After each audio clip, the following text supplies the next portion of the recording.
2016 में कालाहांडी के दानो माझी, 2026 में केओंझर के जीतू मुंडा। 10 साल बीत गए मगर स्थिति वहीं की वहीं रह गई। जय भारत जय संविधान, मैं तमन्ना। जहां आज भारत के कॉन्स्टिट्यूशनल हेड यानी राष्ट्रपति खुद एक आदिवासी हैं, वो भी ओडिशा के हैं। ओडिशा के वर्तमान मुख्यमंत्री खुद एक आदिवासी हैं, वो भी केओंझर जिले से हैं।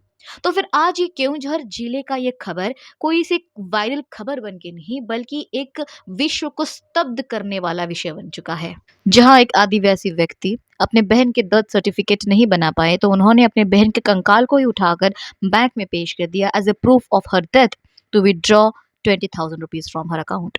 देखा जाए तो लीगली बैंक सही है कि पेपर वर्क और डॉक्यूमेंटेशन के बगैर ये काम नहीं हो सकता है, बिकॉज इसके थ्रू हम धोखाधड़ी को रोक सकते हैं। भारत में करोड़ों लोगों ने पीएम जनधन योजना या फिर बैंकिंग पेनिट्रेशन स्कीम के तहत बैंक में खाते खोले हैं, मगर सवाल ये उठता है कि क्या उन सभी लोगों को उन खातों का इस्तेमाल करना बाकायदा अच्छे तरीके से आता है, या फिर उनके पास सिर्फ पहुंच है मगर समझ नहीं है, जिसे हम अंग्रेजी में कहेंगे एक्सेस विदाउट एजेंसी या फिर information poverty. But the very important thing is to understand what the bank could have done. They could have guided him to obtain a death certificate through local panchayat or municipality.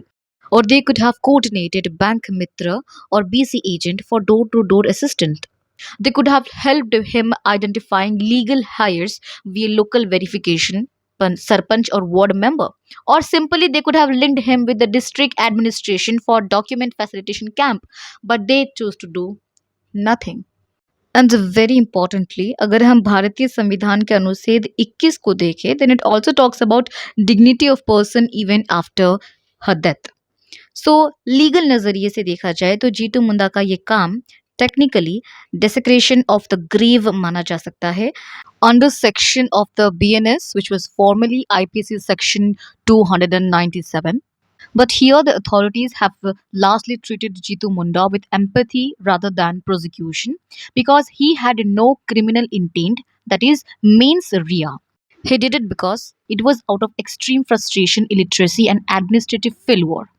मगर मेरा एक सवाल है सरकार से और प्रशासन से कि आखिरकार सरकार बदल गया, वक्त बदल गया, समय बदल गया, लेकिन why the Adivasi of my country and state are still vulnerable, marginalized and isolated from the mainstream society?